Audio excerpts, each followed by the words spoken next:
Saint-Esprit. Amen. Amen. Voilà, alors on va préparer le chemin du Seigneur dans nos cœurs comme avaient fait Marie et Joseph. C'était capital qu'ils soient vraiment prêts pour accueillir ce don de Dieu qui leur a été fait. Le Verbe de Dieu fait chair. Préparez le chemin du Seigneur et rendez droit ses sentiers. Préparez le chemin du Seigneur et rendez droit ses sentiers. Voici le Seigneur qui vient, il envoie son messager. Lampe dans la nuit, qui brûle et qui luit, voix de celui qui crie dans le désert.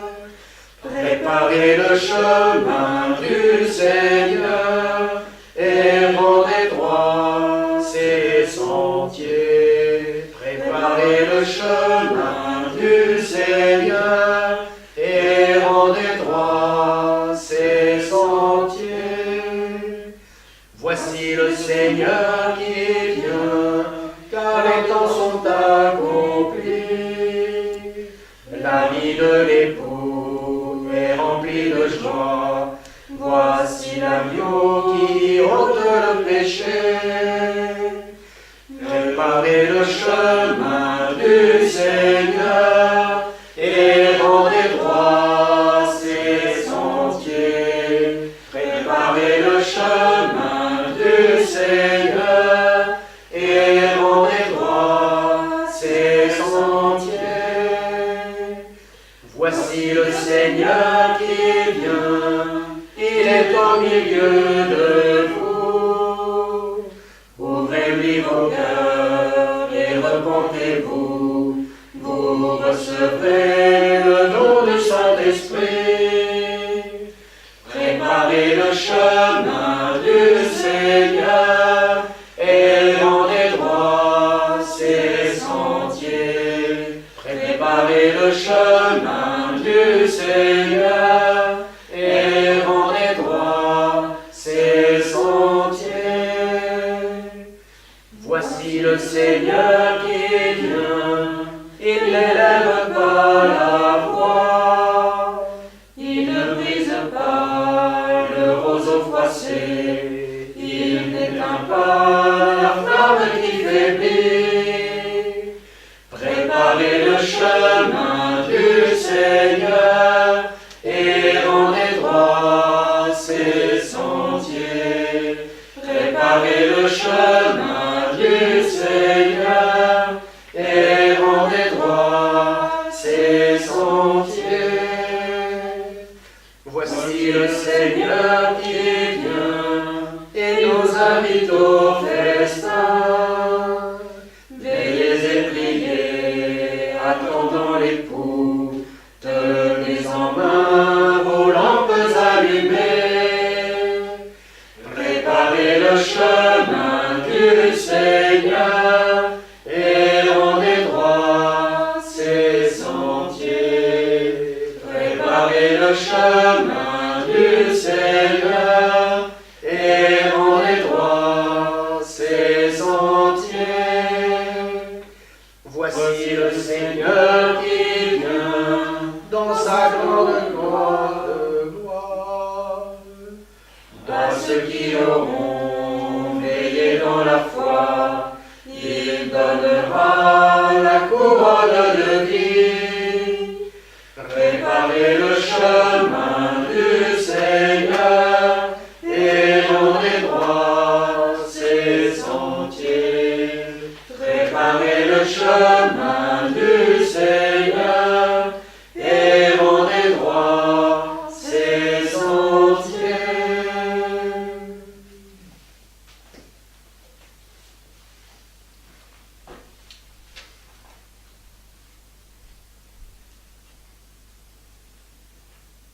Le Seigneur soit avec vous. Et avec votre esprit. Évangile de Jésus-Christ selon saint Luc. Gloire à toi, Seigneur.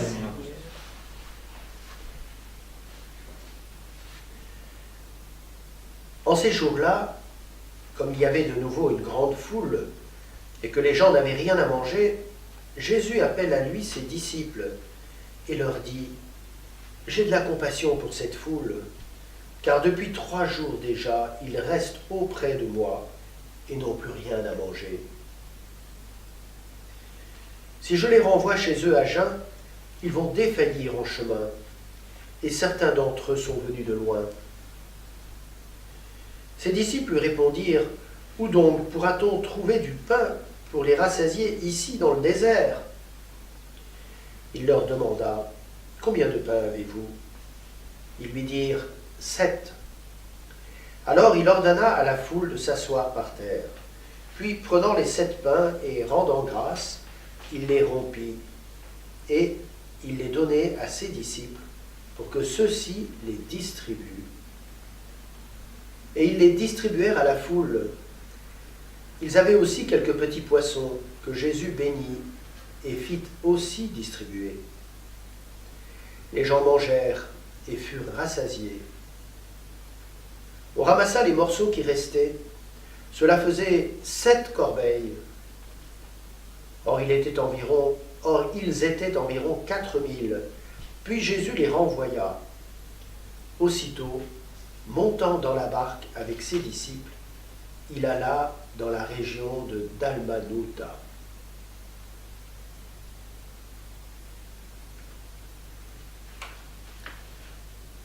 Je vais vous lire un deuxième passage, un petit peu plus loin.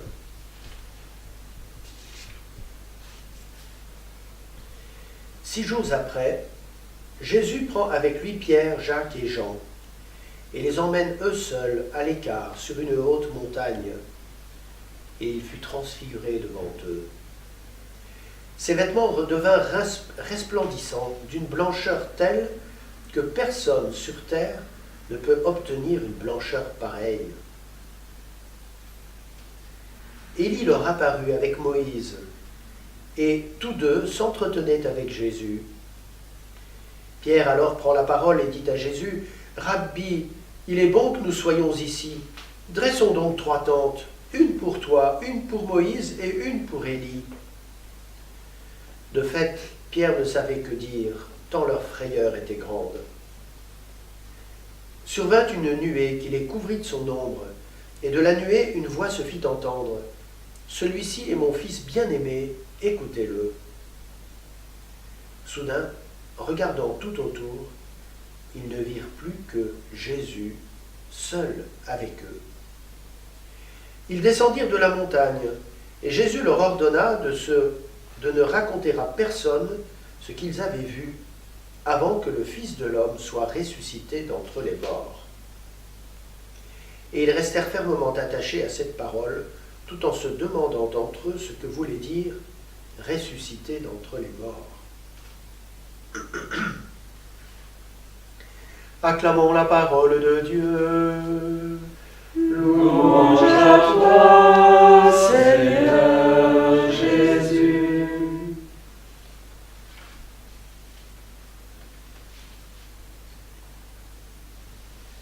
Seigneur Jésus, nous nous mettons en ta présence.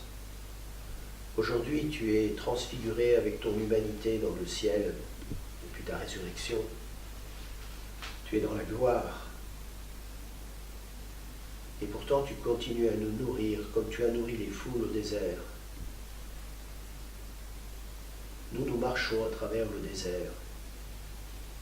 Et nous avons besoin de ce pain que tu nous donnes, de cette nourriture surnaturelle qui nous permet d'avancer jusqu'à toi.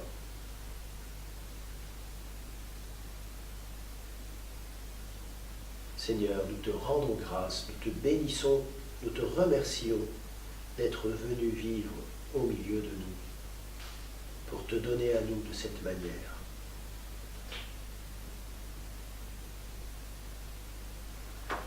Notre Père, qui es aux cieux, que ton nom soit sanctifié, que ton règne vienne, que ta volonté soit faite sur la terre comme au ciel. Donne-nous aujourd'hui notre pain de ce jour. Pardonne-nous nos offenses, comme nous pardonnons aussi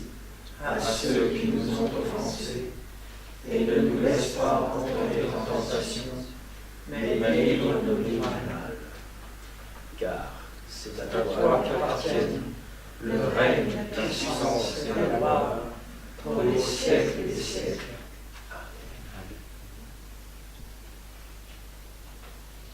Je ne pense pas qu'il y ait un chant pour demander l'Esprit Saint. Je ne crois pas.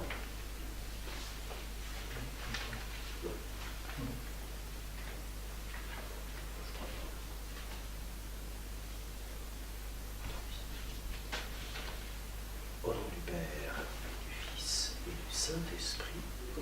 Luc est structuré et les feuilles que je vous donne pour méditer, elles suivent le découpage de Luc. Donc vous avez les 2 premiers chapitres qui concernent l'enfance de Jésus, jusqu'à 12 ans, lorsque Jésus fait sa bar mitzvah, qui est l'entrée dans l'âge adulte. À partir de là, un jeune garçon qui a fait sa bar mitzvah est considéré comme adulte dans sa foi d'Israël, sa foi d'israélite, responsable de ses actes, surtout, c'est ça qui est important, ce qui explique pourquoi Jésus se donne la liberté de rester chez son Père, dans le temple, parce qu'il fait partie maintenant des adultes. Voilà, et ça c'était donc la première partie que je vous ai donnée, les 2 premiers chapitres de Luc. Ensuite, vous allez avoir une longue section qui va presque jusqu'à la fin du chapitre 9, du 2 à 9, qui est le ministère de Jésus en Galilée, c'est-à-dire autour du lac de Tibériade, de la mer de Galilée ou du lac de Génézareth, pour plusieurs noms, vous voyez, selon les époques et les civilisations qui étaient autour. Voilà, il a changé de nom. Grand lac, ce grand lac très peuplé autour, très poissonneux, donc c'est intéressant comme lieu. Et puis c'est un carrefour de route aussi, parce que on va descendre de la Syrie et on va passer près du lac de Tibériade, passer à Tibériade, et ensuite on a des routes qui, depuis le lac, partent vers la mer, à travers la plaine d'Afoula, c'est assez facile, il n'y a pas de montagne à traverser. Et puis ensuite on longe la mer et on peut descendre jusqu'en Égypte. Voilà. Puis il y a aussi une autre route qui descend le long du Jourdain jusqu'à Jéricho.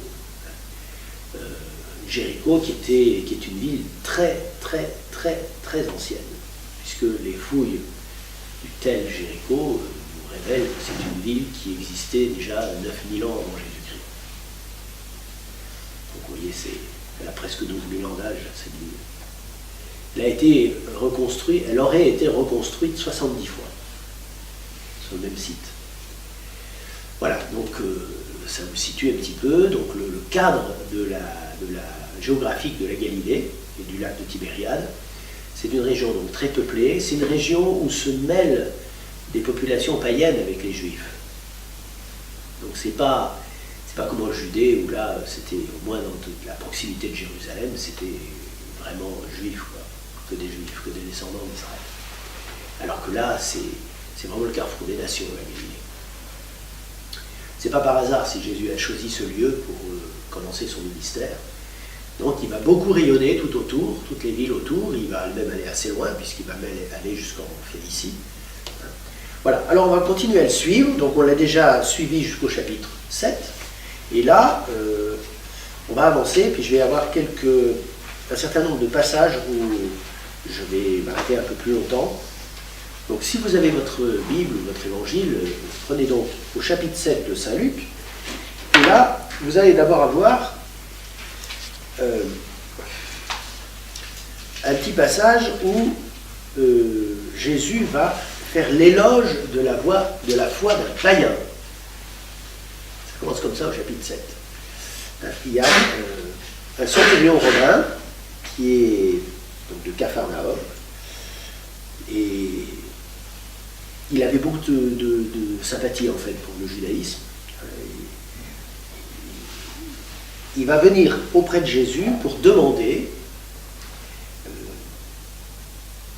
en fait il envoie des notables juifs pour demander la guérison de son enfant, de son esclave qui était malade, sur le point de mourir. Et en fait, Jésus lui dit, je vais aller le guérir, mais Juif intercède pour cet homme. Et lui, il dit, mais non, mais c'est pas la peine, moi, je suis un subalterne, et pourtant, quand je dis à mon soldat, fais ceci ou fais cela, il le fait, viens, il vient, part, il va, hein, voilà. Et toi, sous-entendu, tu es bien plus qu'un subalterne, donc tu n'as pas besoin de te déplacer pour guérir mon esclave. Voilà. Entendant cela, Jésus fut en admiration devant lui, il se retourna et dit à la foule qui le suivait, « Je vous le déclare, même en Israël, je n'ai pas trouvé une telle foi. » Revenus à la maison, les envoyés trouvèrent l'esclave en bonne santé. Voilà, donc vous voyez, c'est un moment important parce que, en même temps, je pense que si les évangélistes, Luc l'a noté, c'est pour montrer comment Jésus posait des actes qui annonçaient déjà l'évangélisation des païens. Pas hésiter, parce qu'il n'y a pas que ce cas-là, il y en a eu d'autres. Voilà. Il y en aurait un autre plus loin d'ailleurs. La femme, vous savez, qui poursuit Jésus de ses cris, là, un petit peu plus loin. Voilà. Ensuite, donc, on est toujours dans la même région. Au pied du mont Tabor, il y a, c'est pas contre le pied du mont Tabor, mais contre le pied de la colline qui est en face, il y a un petit village qui s'appelle Naïm. Et Jésus, donc, au cours de son voyage, arrive à Naïm et croise un enterrement. Et on se renseigne, bien sûr, Jésus n'est jamais seul, hein. Il y a un groupe de disciples qui marchent avec lui, déjà les 12, mais plus que ça. Et il apprend qu'il s'agit de l'enterrement, d'un jeune homme qui était le fils unique d'une femme qui a déjà été veuve. Et Jésus va faire le miracle, c'est-à-dire qu'il va ressusciter ce jeune homme. Donc là, vous avez, je dirais que c'est un miracle prophétique. Moi, je le lis comme ça. Pourquoi ? Parce que Jésus est bouleversé par la souffrance de cette femme et ça le renvoie à ce qu'il va vivre dans quelques mois ou quelques années là, lui-même. Sa maman est veuve et lui va mourir sur la croix. Et il voit sa mère là, il voit la souffrance de sa mère. Donc il rend cet enfant à cette femme.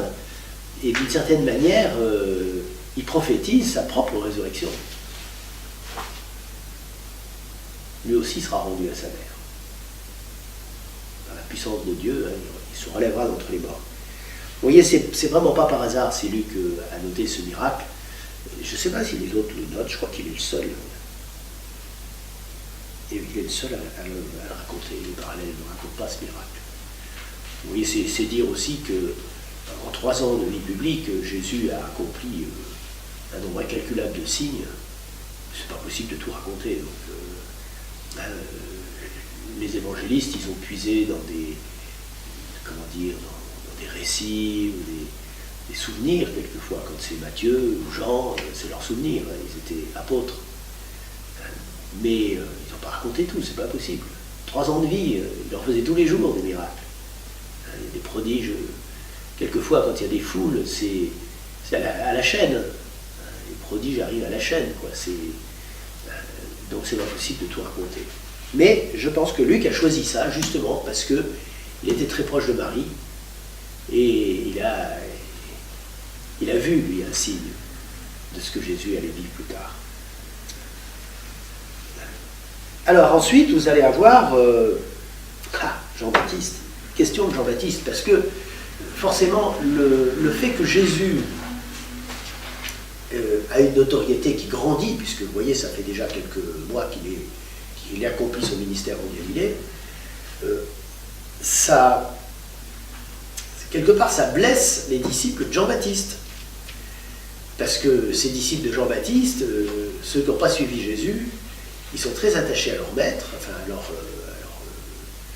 maître spirituel qu'ils ont suivi, qui les a incités à la conversion, et ils s'interrogent, quoi, ils se demandent, et en plus Jean-Baptiste, je crois qu'il est déjà en prison, et voilà. Non, il n'était pas encore en prison. Alors Jean appela 2 d'entre eux, les envoya demander es-tu celui qui doit venir ou devons-nous en attendre un autre? Et je pense que cette question, il l'a fait poser par ses disciples à Jésus, mais aussi pour ses disciples. Je ne pense pas que lui ait eu des doutes, puisqu'il avait reçu Jésus, il avait vu l'Esprit descendre sur lui, il avait entendu la voix de Dieu, et lui-même dit à Jésus, c'est pas moi qui dois te baptiser, c'est toi qui dois me baptiser. Donc je pense que pour lui, il n'y avait pas d'ambiguïté. Mais il les envoyait en fait pour qu'ils posent eux-mêmes la question à Jésus et puis qu'ils fassent l'expérience. Et donc Jésus, qu'est-ce qu'il fait à ce moment-là? Eh bien, il guérit les lépreux, il ressuscite des... Voilà. Les aveugles retrouvent la vue, les boiteux marchent, les lépreux sont purifiés, les sourds entendent, les morts ressuscitent, les pauvres reçoivent la bonne nouvelle. Heureux celui qui ne trébuche pas à cause de moi. Et il dit ça après avoir accompli plein de signes devant eux. À cette heure-là, Jésus guérit beaucoup de gens de leurs maladies et de leurs infirmités et des esprits mauvais dont ils étaient affligés. Et à beaucoup d'aveugles, il accorda de voir. Donc là, il peut citer Isaïe, parce qu'en fait, il cite le prophète. Au fond, le message de Jésus, c'est le suivant. Vous voyez bien que j'accomplis les signes messianiques. Donc allez rapporter ça à Jean. Et donc, les gens, alors oui, pas de doute, hein, c'est lui. C'est lui qu'il faut que vous alliez suivre maintenant. Voilà. Alors, bon, Jésus il va donner son appréciation au sujet de Jean-Baptiste ensuite. Et là, c'est intéressant parce que Jésus va nous donner une clé de discernement importante, en tout cas qui doit servir pour les apôtres, qui auront à conduire le peuple. Parce qu'il va se passer ceci, c'est que ceux qui veulent rien entendre et qui se sentent dérangés par ce qui est en train de se passer en Israël, ils rejettent aussi bien Jean-Baptiste que Jésus. Jean-Baptiste, il jeûne, il fait pénitence, il est austère, il a une parole, il rentre dans l'art des gens, hein, encore que, on a vu dimanche qu'il n'est pas si sévère que ça. Hein. Il demande simplement aux gens d'être droits, honnêtes, et ça dérange. Ça dérange parce qu'il y a une conversion quand même qu'il faut vivre. Voilà. Et donc, Jésus, lui, il vient, il n'est pas austère, il n'est pas comme Jean-Baptiste, il ne sort pas du désert, c'est pas un anachorète, un ascète quoi, qui vit dans les grottes du désert. Il vit comme tout le monde, il a été artisan, on l'invite à table, il va à table, il mange, il ne se coiffre pas, hein, ça Jésus devait être sobre aussi dans sa façon de se nourrir, mais n'empêche qu'il vit normalement, quoi, il vit comme tout le monde, hein, et finalement ils ne sont jamais contents. Vous êtes comme des gamins qui se disputent parce qu'il y en a qui disent on vous a joué de la flûte, vous n'avez pas dansé, on joue à l'enterrement, ça ne vous plaît pas. Hein, voilà, donc en fait, ça leur plaît jamais, quoi. Parce que ça les flatte pas. Voilà. Donc ça nous donne un élément de discernement. Là. Voilà. Et là, il va y avoir un passage très intéressant. Et une fois de plus, c'est encore du Saint Luc. Vous savez, Saint Luc, il avait un faible pour les femmes. Mais dans le bon sens du terme, c'est-à-dire que il parle beaucoup des femmes dans son évangile. Et vous voyez, il a parlé de cette femme qui avait perdu son fils et qui était veuve. Bon. Et là, il va parler d'une pécheresse qui va être pardonnée. Hein. Jésus, donc on est toujours autour du lac, hein. Un pharisien avait invité Jésus à manger chez lui. Jésus entra chez lui et prit place à table. Survint une femme de la ville, une pécheresse, ayant appris que Jésus était attablé dans la maison du pharisien. Elle avait apporté un flacon d'albâtre contenant un parfum. Tout en pleurs, elle se tenait derrière lui, près de ses pieds. Déjà, quel culot, on le compte, elle rentre dans la maison, elle ne demande à personne. Hein. Donc, déjà, c'était un peu choquant, ça. Mais, ce qui va se passer après, c'est une sacrée leçon, hein, parce que Jésus se laisse faire. Alors, j'imagine que le pharisien, il avait invité ses copains, hein, donc... On va voir ce qu'il a dans le ventre, ce prophète, on a besoin de savoir, de l'interroger un petit peu. Et puis en fait, Jésus est en train de donner une leçon par les actes. cette femme, elle vient, elle se met à pleurer sur les pieds de Jésus, à les essuyer avec ses cheveux, à les embrasser, à répandre du parfum dessus. Et Jésus continue à parler, à converser comme si de rien n'était. Puis même à un moment, il se dit, il voit bien la réaction de tous les autres qui sont là, mais enfin, mais si c'était un prophète, il saurait bien que qui est en train de le toucher, il ne se laisserait pas faire. Et puis Jésus se laisse faire. Il dit, j'ai quelque chose à te dire, Simon. Il y avait un créancier qui avait 2 débiteurs. Le premier lui devait 500 pièces d'argent et l'autre 50. Et comme il pouvait rembourser ni l'un ni l'autre, il leur remet leur dette. À ton avis, lequel des deux va aimer le plus son créancier? Celui à qui on a remis plus. Ça paraît logique. Et là, il se tourne vers la femme, il dit, toi, cette femme, sous-entendu, elle va la faire paquer. Mais il va lui donner une leçon, lui dit, toi, comme je suis rentré chez toi, là, tu ne m'as pas donné d'eau pour me laver les mains ou les pieds, tu n'as pas versé de parfum sur ma tête, tu m'as pas embrassé. Elle, depuis qu'elle est rentrée, elle a pleuré sur mes pieds, les a essuyés avec ses cheveux, elle a mis du parfum dessus, les a baisés. Voilà. Et sous-entendu, puis il se tourne vers la femme et lui dit, tes péchés, tes nombreux péchés sont pardonnés. Hein?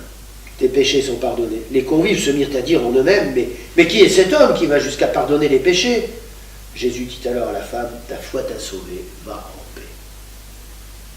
Voilà. Alors donc, comme je vous dis, juste après, il va d'ailleurs parler des femmes disciples. Il va les nommer un certain nombre de femmes disciples. C'est important parce qu'on voit que Jésus, c'est vrai, il a commencé par appeler les 12, ces hommes-là, ils ont d'abord été disciples, puis après sont devenus apôtres, et puis il leur dit, vous êtes avec moi tous les jours, hein. Mais il est aussi accompagné par des femmes. Et je dirais même que c'est souvent des femmes qui mettent leur richesse au service du Seigneur, et qui vont l'accueillir dans leur maison, et je pense à Jeanne de Chouza, je pense à Marthe et Marie, bien sûr. Hein. Marthe, en tout cas, parce qu'au début, si Marie est cette femme qui a pleuré aux pieds de Jésus, si, parce que c'est une des deux, c'est une hypothèse. Hein. On n'a pas de preuve absolue. Hein, les pères de l'Église ne sont pas tous d'accord là-dessus. Mais bon, si c'est elle, donc c'est vrai qu'il est allé dans leur maison avec Lazare. Donc il y a eu beaucoup de femmes, et d'ailleurs c'est ce que Luc dit. Il arriva que Jésus, passant à travers la ville et villages, proclamait et annonçait la bonne nouvelle, les 12 l'accompagnaient, ainsi que des femmes qui avaient été guéries de maladies et d'esprits mauvais. Marie, appelée Madeleine, de laquelle étaient sortis 7 démons, Jeanne, femme de Cousa, intendant d'Hérode, Suzanne et beaucoup d'autres qui les servaient en prenant sur leurs ressources. Et ça nous indique aussi quelque chose sur la culture de l'époque. Qu'est-ce que ça veut dire cette phrase en fait? Je comprends pas ce que vous disiez. Et beaucoup d'autres qui les servaient en prenant sur leurs ressources. C'est ça que tu comprends pas? Oui, même si c'était avant. Eh bien,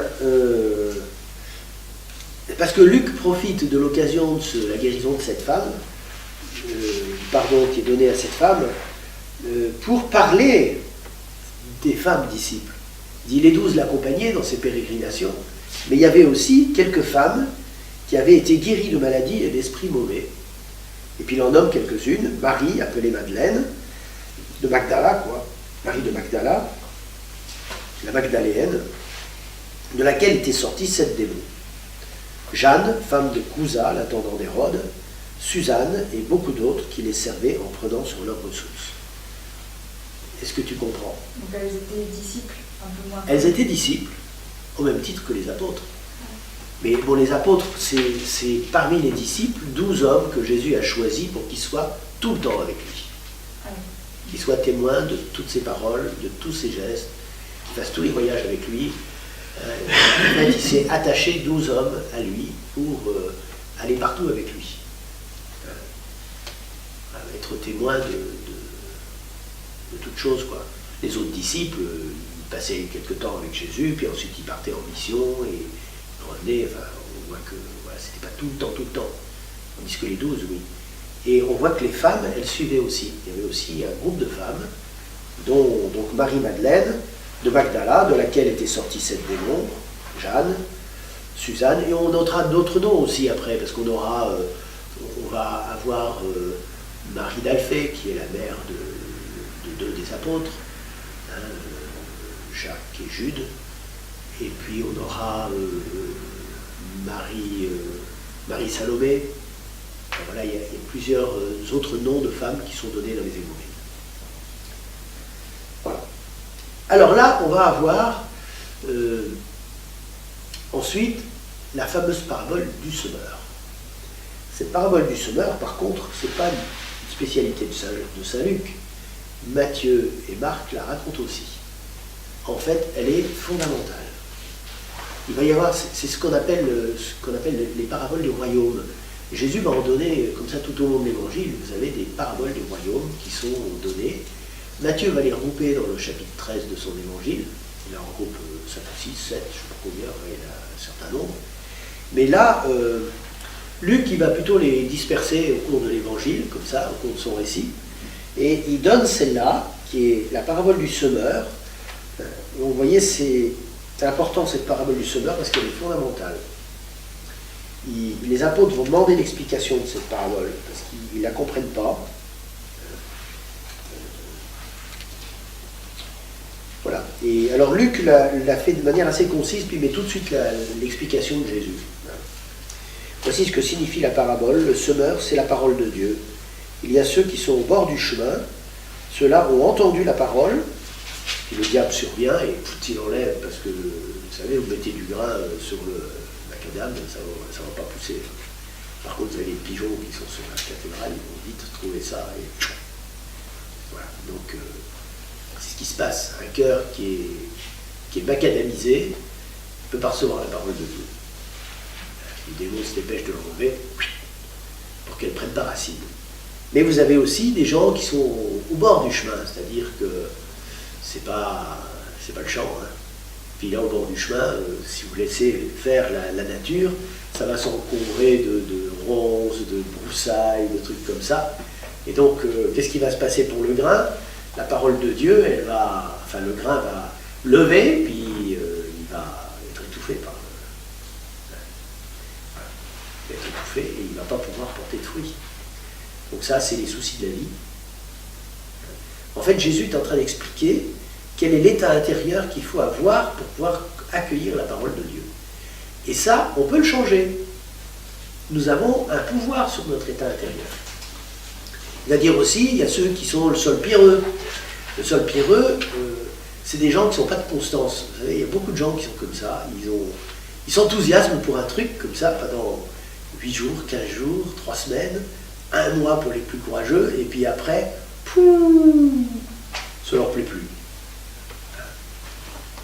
Vous savez, je connais un gars comme ça, il était enthousiaste, il dit, je vais faire une formation, voilà, très bien, bon, il a commencé sa formation, 1 mois après, il me téléphone, il dit, j'ai arrêté ma formation, ça ne me plaît plus.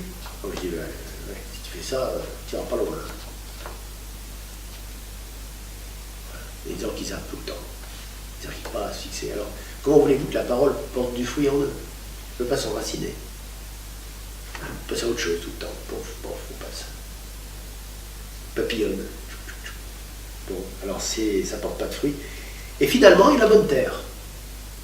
La bonne terre, là, ça va pousser, ça va grandir, l'épi va se former, il va porter du grain. Et plus la terre sera bonne, plus il portera de grain. Ça peut être 30, 50, 100 pour 1. Voilà.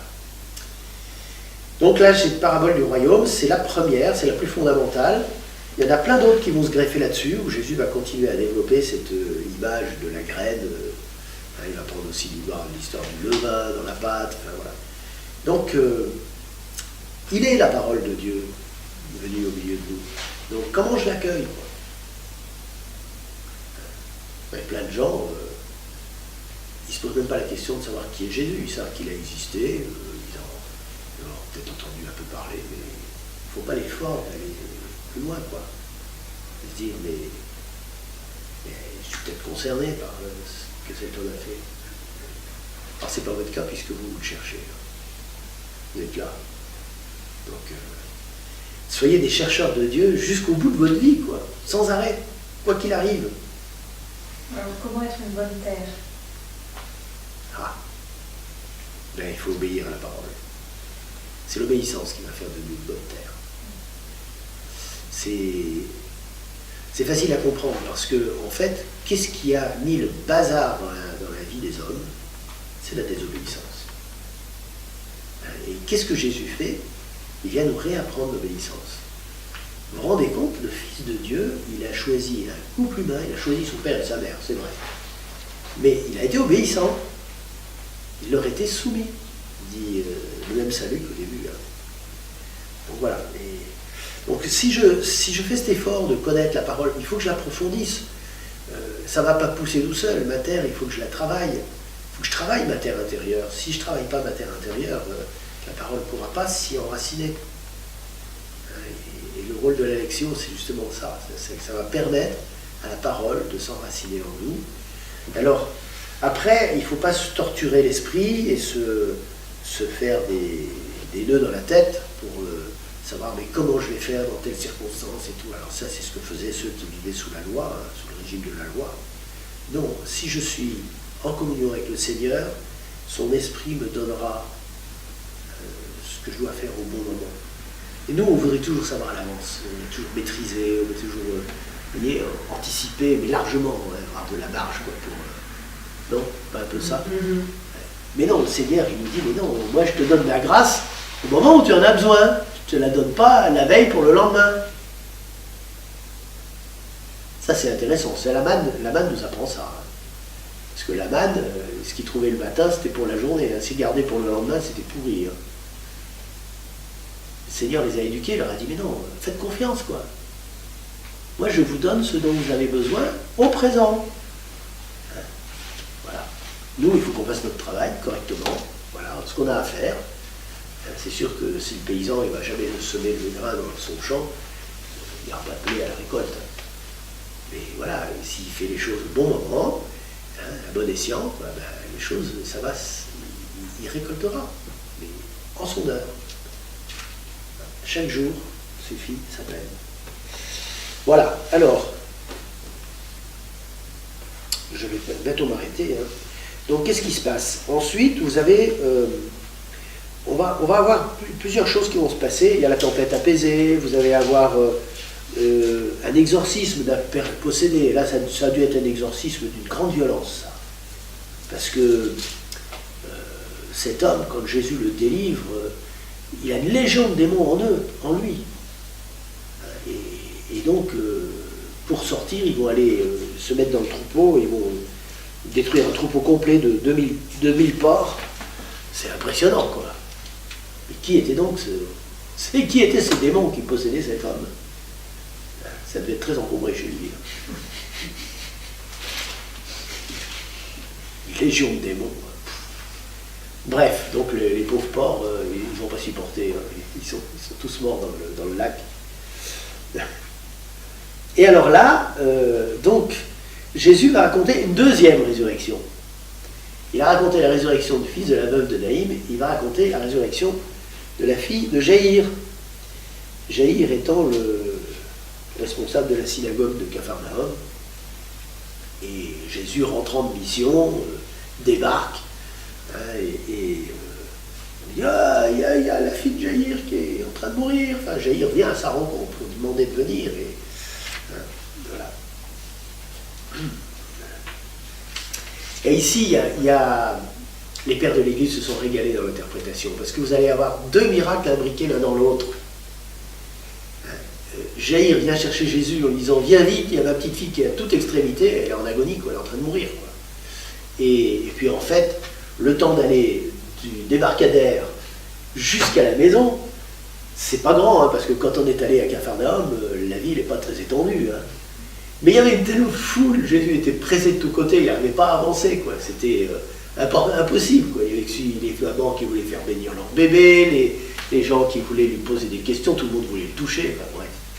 Et puis il y a une femme qui, à la fois, elle vient et paf, elle touche le manteau de Jésus. Ah, elle est guérie. Elle avait une hémorragie, quoi, dans ses organes génitaux. Bon, alors, elle perdait énormément de sang et paf, elle est guérie. On apprend qu'elle était malade depuis 12 ans et qu'elle avait dépensé tout son argent avec les médecins pour essayer de trouver une solution. Ça n'avait jamais guéri, cette femme. Donc ça n'avait fait qu'empirer. Au contraire, dit Luc, qui était médecin, et qui constate que ça n'avait fait qu'empirer. Ça faisait 12 ans. Et il se trouve que la petite fille, la petite jeune fille, elle avait 12 ans. Les pères de l'Église se sont amusés à faire des rapprochements entre les deux. Voilà.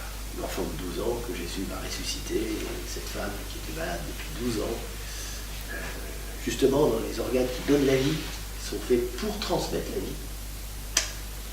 Donc il sauve la vie, le Seigneur restaure en fait tout ce qui est abîmé. Donc voilà, ces deux miracles imbriqués l'un dans l'autre.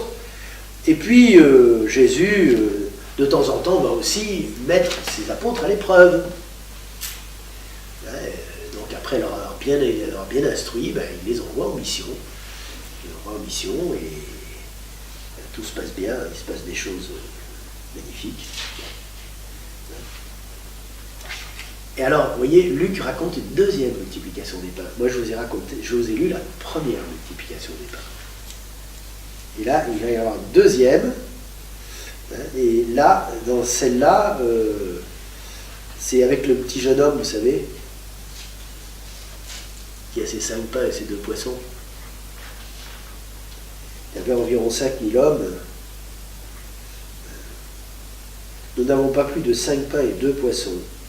À moins peut-être d'aller nous-mêmes acheter de la nourriture pour tout ce peuple. En Matthieu, il donne des précisions. Il dit que c'est un jeune garçon qui avait ses 5 pains et ses 2 poissons. Et il précise aussi que c'est Philippe, je crois, qui lui dit mais il faudrait 200 deniers de pain pour pouvoir nourrir ces gens-là. C'est-à-dire l'équivalent de 200 journées de salaire. Considérable, quoi. Quelques 10 000 euros, quoi, à peu près, parce qu'il y avait une foule considérable. Donc, et Jésus va nourrir cette foule, et là aussi, il va en rester plein.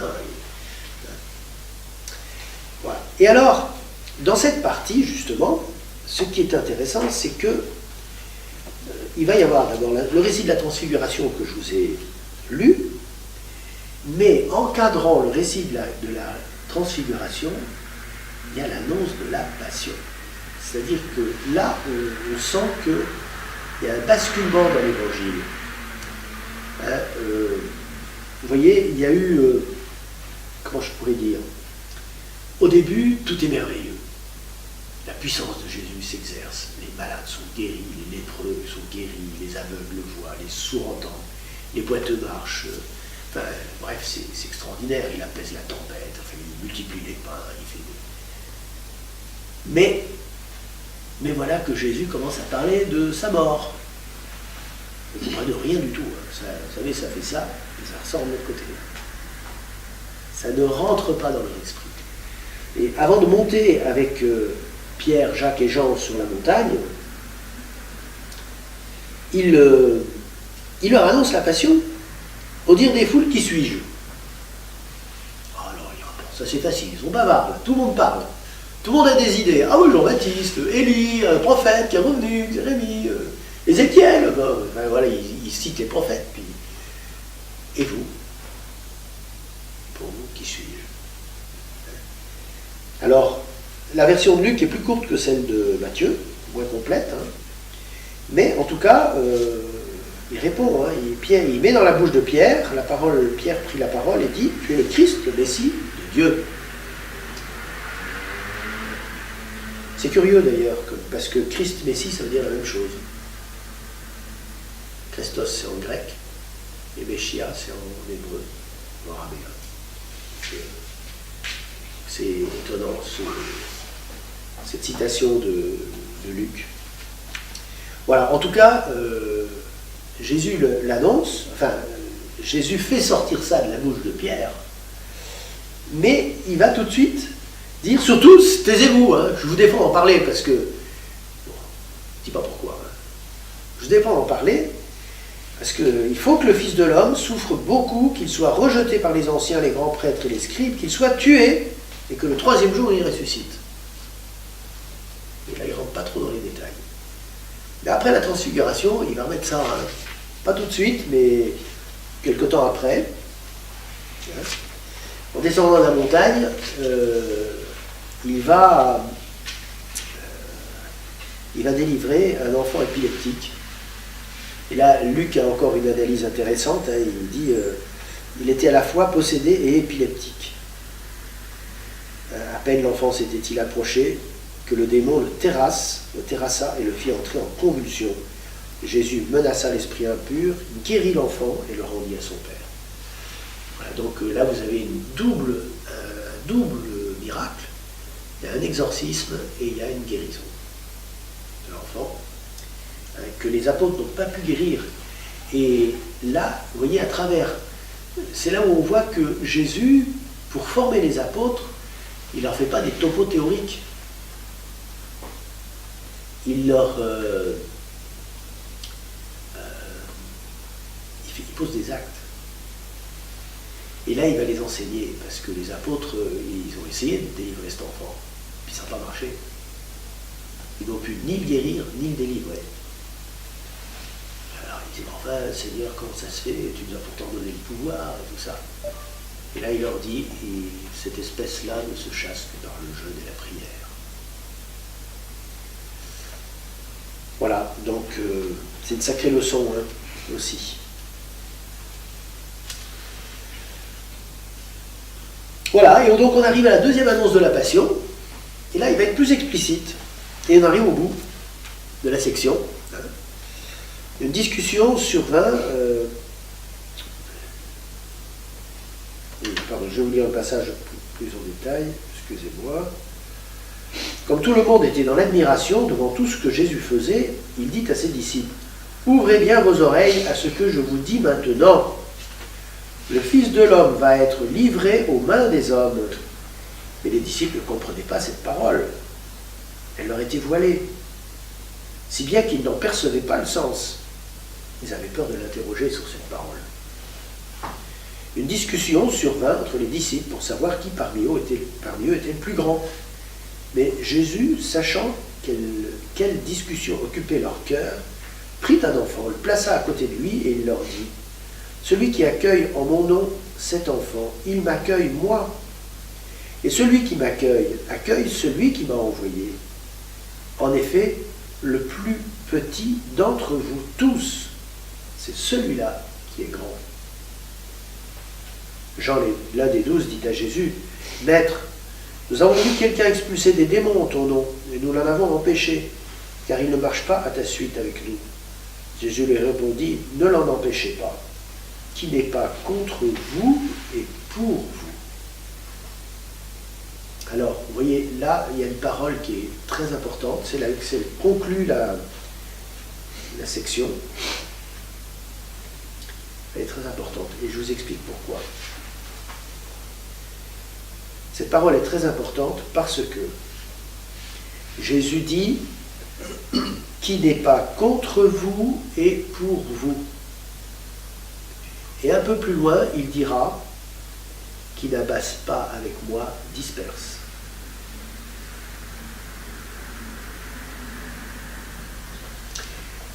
Alors, je m'explique, c'est-à-dire que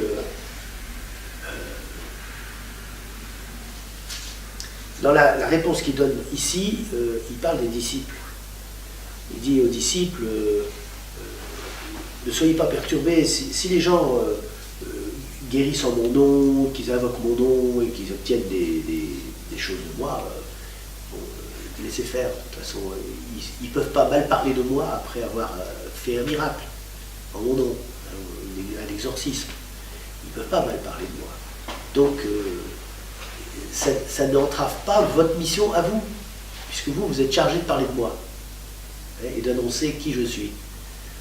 Peut-être même que ça préparera le terrain pour que des gens soient capables de m'accueillir pleinement, d'accueillir votre parole, votre témoignage.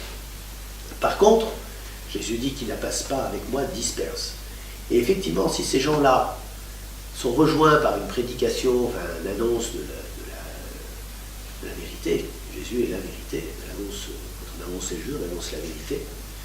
Et qu'il ne l'accueille pas tout entière, mais qu'il continue à dire nous, on fait notre truc à nous. Alors là, qui n'amasse pas avec moi disperse. Alors, vous voyez, c'est difficile à comprendre parce que. Ça veut dire que si on ne suit pas, ça me discorde. Eh bien, on disperse. En fait, on disperse ses énergies, on perd son temps, quoi. Et quand il y aura la rencontre, on sera bien embêté, quoi. Il n'y a pas d'autre nom par lequel nous puissions être sauvés que celui de Jésus. Et ça, c'est la foi qui nous fait dire ça. Vous voyez, personne n'est obligé de croire ça. C'est la foi. C'est vraiment l'exercice de la foi qui nous fait affirmer que en dehors de Jésus, il n'y a pas de salut, quoi. C'est vraiment la foi, ça. Mais la foi qui reconnaît en Jésus Dieu. Tout le problème est là. Si Jésus est seulement un surhomme, ou un gourou, une des grandes personnalités de l'humanité qui va apporter une sagesse au monde, mais qu'il n'est pas Dieu, sa mort ne sert à rien. Ce qu'il a fait est complètement inutile.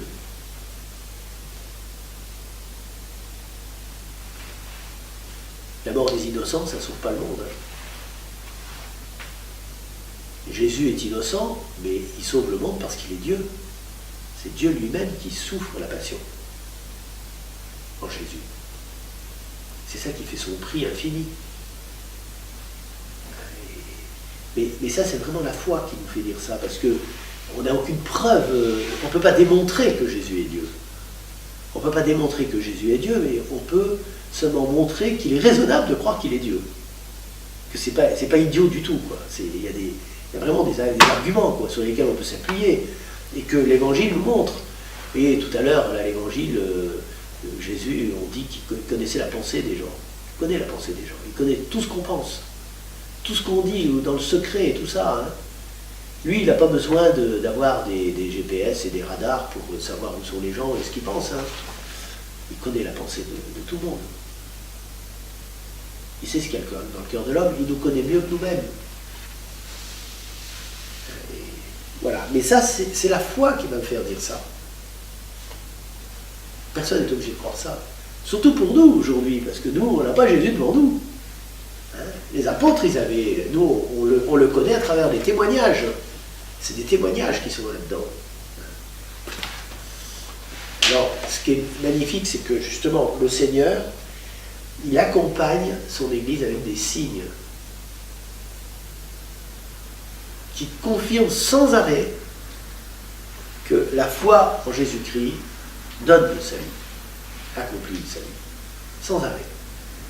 Ça accompagne l'Église, quoi.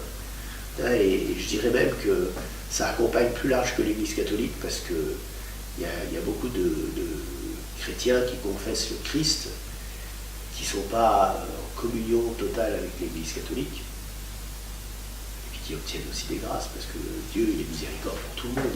Lui, il ne fait pas de différence. Hein. Il ne fait pas de ségrégation, il n'est pas sectaire, lui. Il nous aime tous pareil.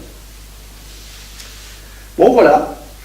Alors à partir de là, eh bien, on va basculer dans une nouvelle partie qui sera pour la prochaine fois, qu'on verra en 2 fois, et qui est la montée à Jérusalem. Voilà. Alors maintenant, si vous avez des questions que vous voulez me poser, j'ai à disposition sur cette section.